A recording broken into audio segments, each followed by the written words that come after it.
نحمده ونصلي على رسوله الكريم اما بعد فاعوذ بالله من الشيطان الرجيم بسم الله الرحمن الرحیم السلام علیکم ورحمۃ اللہ وبرکاتہ۔ حدیث میں آتا ہے کہ اللہ سبحانہ تعالیٰ کے نزدیک دعا سے زیادہ معزز اور کوئی چیز نہیں، یعنی سب سے زیادہ اللہ تعالیٰ جس چیز کو بندے کی ویلیو کرتے ہیں وہ دعا مانگنا ہے۔ اسی طرح ایک اور حدیث میں آتا ہے کہ دعا کرنا افضل عبادت ہے، یعنی انسان جب اللہ تعالیٰ کے آگے ہاتھ پھیلاتا ہے، اپنے دل کی پکار اپنے رب کو سناتا ہے، تو دراصل وہ عبادت کی حالت میں ہوتا ہے اور ایک افضل عبادت کر رہا ہوتا ہے۔ اس لیے کثرت کے ساتھ دعائیں کرتے رہنا چاہیے، لیکن یاد رہے کہ دعا کرنے سے پہلے اللہ سبحانہ وتعالیٰ کی تعریف ضرور کی جائے۔ اس سلسلے میں تعریف کے بے شمار کلمات ہمیں احادیث کی کتابوں میں ملتے ہیں۔ انہی میں سے ایک آتا ہے کہ آپ صلی اللہ علیہ وسلم سے سوال کیا گیا کہ کون سا کلام افضل ہے؟ آپ نے فرمایا جو اللہ نے اپنے فرشتوں اور اپنے بندوں کے لیے چنا، اور وہ ہے سبحان اللہ و بحمدہ، سبحان اللہ و بحمدہ، یعنی جب انسان دعا کرنا چاہے تو اس سے پہلے کچھ مرتبہ جتنا اس کا دل چاہے اللہ تعالیٰ کی تسبیح اور حمد و ثنا بیان کرے، اور بار بار تکرار کے ساتھ کہتا رہے سبحان اللہ و بحمدہ، اس کے بعد درود شریف پڑھے جتنی دیر پڑھنا چاہے، اور پھر اس کے بعد اپنی حاجت اللہ سبحانہ تعالیٰ کے سامنے رکھے تو انشاءاللہ اس کی پریشانی دور ہوگی۔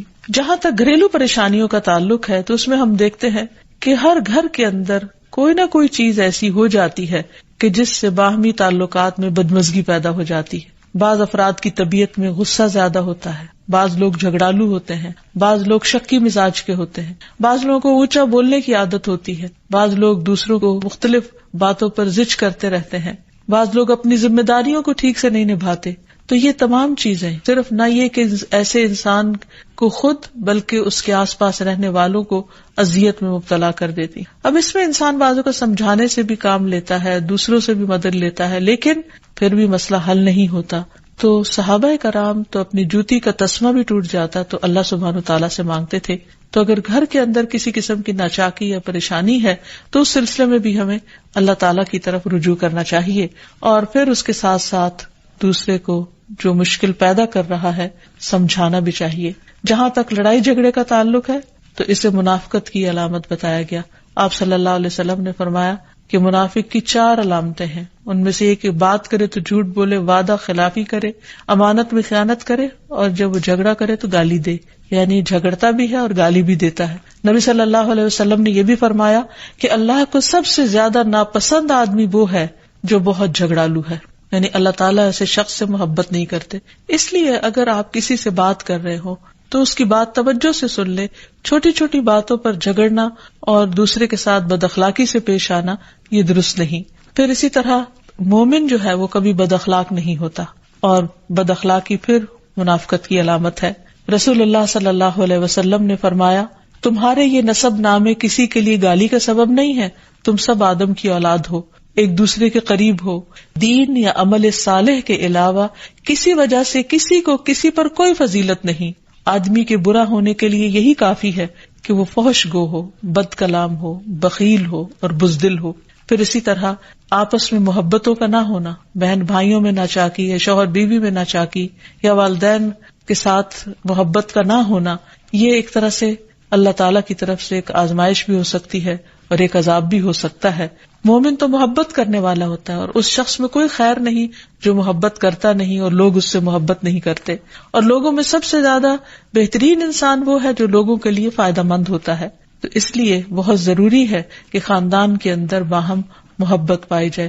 گھریلو زندگی خوبصورت ہو جاتی ہے اگر آپس میں ایک دوسرے سے پیار، محبت اور ہمدردی کے جذبات پائے جاتے ہیں۔ پھر اسی طرح بعض اوقات گھریلو زندگی میں بدگمانیاں بہت تکلیف دیتی ہیں، یا گھر کے کچھ افراد سنی سنائی باتوں پر یقین کرتے ہوئے دوسروں کے خلاف بدگمانی پال لیتے ہیں، تو اس سے بھی پرہیز کرنے کی ضرورت ہے۔ اسی طرح گھریلو پریشانیوں میں گھر کا تنگ ہونا بھی ایک عذاب کی شکل ہے۔ اس لیے نبی صلی اللہ علیہ وسلم نے ہر وضو کرنے کے بعد جو دعا سکھائی اس میں خاص طور پر یہ دعا آتی ہے کہ اللہ میرے گھر میں وسعت پیدا کر دے، یعنی ایک تو دلوں میں وسعت ہو اور دوسرا یہ ہے کہ جگہ بھی کشادہ ہو۔ رسول اللہ صلی اللہ علیہ وسلم نے فرمایا 3 چیزیں بدبختی میں سے ہیں، عورت جب تو اسے دیکھے تو وہ تجھ کو بری لگے اور وہ تجھ پر اپنی زبان چلائے، اور اگر تو اس سے غائب ہو تو وہ اپنے نفس کی اور تیرے مال کی حفاظت نہ کرے۔ دوسرے مریل سواری کہ اگر تو اسے مارے اور چلائے تو تجھ کو تھکا دے، اور اگر اسے چھوڑ دے تو تجھے جلد تیرے ساتھیوں تک نہ پہنچائے، اور ایسا گھر جو تنگ اور کم سہولتوں والا ہو۔ تو اس لیے اگر انسان ایسی کسی تکلیف میں مبتلا ہے تو اس کا حل بھی یہی ہے کہ کوشش کے ساتھ ساتھ انسان دعا کرے۔ اسی طرح خرچ میں کمی، وسائل میں کمی، مال میں کمی، یہ تمام چیزیں بھی عموماً گھروں کے اندر جھگڑے پیدا کر دیتی ہیں۔ کھانے پینے کی قلت، بنیادی ضروریات کا پورا نہ ہونا، تو ایسی صورت میں بھی انسان اللہ تعالیٰ کی طرف رجوع کرے، اور اس کے لیے ساتھ ہی کوشش بھی ضروری ہے۔ کوشش میں سب سے پہلے تو یہ کہ انسان لڑائی جھگڑا چھوڑے، صبر و ضبط کی عادت ڈالے، برداشت اور تحمل کی عادت اپنے اندر پیدا کرے، اپنے اخلاق کو بہتر بنائے۔ ایک حدیث کے مطابق اللہ سبحانہ و تعالیٰ جب کسی گھرانے پر خیر و برکت نازل فرمانا چاہتے ہیں تو اس گھر والوں کے اندر نرمی پیدا کر دیتے ہیں، اور ایک اور حدیث میں یہ بھی آتا ہے کہ جو نرمی سے محروم کر دیا گیا وہ ہر خیر و بلائی سے محروم کر دیا گیا۔ تو اس لیے گھر کے ہر فرد کو اپنے اپنے رویے پر غور کرتے ہوئے اپنے اخلاق کی اصلاح کرنے کی ضرورت ہے، اور دوسروں سے توقعات زیادہ رکھنے کی بجائے اپنا طرز عمل اچھا کرنے کی ضرورت ہے۔ اور گھر والوں کے ساتھ بہترین ہونا نبی صلی اللہ علیہ وسلم کی سنت ہے۔ آپ نے فرمایا تم میں سے بہتر وہ ہے جو اپنے گھر والوں کے لیے بہتر ہو، اور میں تم سب کی نسبت اپنے گھر والوں کے حق میں اچھا ہوں۔ یعنی آپ نے اپنی مثال دی کہ میں سب سے اچھا سلوک اپنے گھر والوں سے کرتا ہوں، تو تمہیں بھی اگر اچھا بننا ہے تو ایسا ہی کرنا ہوگا۔ پھر اسی طرح گھر والوں کو زیادہ سے زیادہ فائدہ پہنچانا۔ حسن بصری سے مروی ہے کہ اللہ تعالیٰ کے نزدیک پسندیدہ بندے وہ ہیں جو اپنے اہل و عیال کو سب سے زیادہ نفع دینے والے ہیں۔ پھر اسی طرح پیار و محبت سے رہنا۔ اگر لڑائی جھگڑا ہو بھی جائے یا کوئی غلط فہمی پیدا بھی ہو جائے تو اس وقت خاموشی اختیار کر لینا، مناسب وقت کا انتظار کر کے اس غلط فہمی کو دور کرنا ضروری ہے۔ پھر اسی طرح اللہ سبحانہ وتعالیٰ نے گھریلو زندگی کو خوشگوار بنانے کے لیے جو بہترین ہدایت ہمیں قرآن مجید میں دی ہے وہ ہے عفو و درگزر سے کام لینا۔ اللہ تعالیٰ فرماتے ہیں اے لوگو جو ایمان لائے ہو، بے شک تمہاری بیویوں اور تمہارے بچوں میں سے بعض تمہارے دشمن ہیں، سو ان سے ہوشیار رہو، اور اگر تم معاف کرو اور درگزر کرو اور بخش دو تو بے شک اللہ بے حد بخشنے والا نہایت رحم فرمانے والا ہے۔ تمہارے مال اور تمہاری اولاد تو محض ایک آزمائش ہے، اور جو اللہ کے پاس ہے وہ بہت بڑا اجر ہے، واللہ عندہ اجر عظیم، اور جو اللہ ہے اسی کے پاس بہت بڑا اجر ہے۔ یعنی انسان کو بعض اوقات اپنی ہی بیوی یا بیوی کو اپنے ہی شوہر سے، اور بعض اوقات اپنے ہی بچوں سے یا اپنے ہی والدین سے دشمنی کا اندیشہ ہو سکتا ہے، اور وہ ایک دوسرے کے لیے مصیبت اور بلا ہو سکتے ہیں، لیکن ایسی صورت میں بھی انسان کا گزارا نہیں ہو سکتا جب تک ایک دوسرے کو معاف نہ کرے۔ زندگی کی گاڑی نہیں چل سکتی جب تک انسان دوسروں کے قصور اور غلطیاں ان سے درگزر نہ کرے، کیونکہ ہر انسان کبھی غصے کی وجہ سے، کبھی جہالت کی وجہ سے، کبھی جلد بازی کی وجہ سے، کبھی لوگوں کے اکسانے پر اپنے پیاروں کے ساتھ زیادتیاں کر جاتا ہے۔ تو ایسی صورت میں انسان اگر چاہتا ہے کہ اس کی زندگی خوشگوار ہو تو اسے معاف کرتے رہنا چاہیے۔ نبی صلی اللہ علیہ وسلم کے اخلاق کے بارے میں جب پوچھا گیا تو حضرت عائشہ کہتی ہیں کہ آپ طعن و تشنیع کرنے والے نہ تھے، یعنی طعنے نہیں دیتے تھے، یعنی اگر کسی سے غلطی ہو جاتی تو اسے بار بار یاد نہیں کراتے تھے، فحش کام نہیں کرتے تھے، بازاروں میں چیخنے والے اور برائی کا بدلہ برائی سے دینے والے نہ تھے، بلکہ معاف کرنے والے اور درگزر کرنے والے تھے۔ اور حقیقت یہ ہے کہ جو جس کے جتنا قریب ہوتا ہے، جیسے گھر والے ہیں، اس کی غلطیاں اور اس کی کمزوریاں زیادہ سامنے آتی ہیں، اور پھر وہ ریپیٹڈلی سامنے آتی ہیں، بار بار سامنے آتی ہیں، تو ایسی صورت میں معاف کرنا بھی مشکل لگتا ہے، لیکن پھر بھی معاف کیے بغیر گزارا نہیں۔ پھر اسی طرح یہ ہے کہ انسان اگر ہمیشہ دوسروں کا حق ادا کرنے کی فکر کرے تو اس سے بھی بہت سے جھگڑے ختم ہو جاتے ہیں۔ شوہر اگر بیوی کو حق دینے والا ہو، بیوی خوشی سے شوہر کا حق دینے والی ہو، بہن بھائی ایک دوسرے کے اوپر قربانی کرنے والے یعنی ایثار کرنے والے ہوں، تو ایسی صورت میں گھر کا ماحول بہت خوشگوار ہو سکتا ہے۔ عورت کے بارے میں فرمایا نبی صلی اللہ علیہ وسلم نے کہ عورت اس وقت تک ایمان کی حلاوت نہیں پا سکتی جب تک کہ وہ اپنے شوہر کا حق ادا نہیں کرتی۔ اسی طرح شوہر کے لیے نبی صلی اللہ علیہ وسلم وسلم کا یہ اسوہ حسنہ بہترین ہے کہ آپ صلی اللہ علیہ وسلم اپنے گھر ہوتے ہوئے اپنے گھر والوں کے کام کاج میں ہاتھ بٹایا کرتے تھے، ان کی خدمت کیا کرتے تھے. جب نماز کا وقت ہوتا تو فوراً نماز کے لیے تشریف لے جاتے. آپ اپنے چھوٹے چھوٹے کام خود کر لیا کرتے تھے.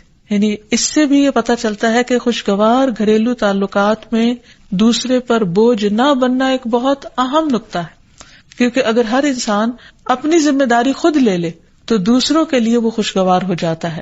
پھر اسی طرح گھر والوں کو اگر کوئی غم، تکلیف یا پریشانی ہو تو اس موقع پر اپنے اختلافات کو بھول کر ان کی مدد کرنا، ان کی کیئر کرنا اور ان کی دلجوئی کرنا، یہ بھی بہت ضروری ہے.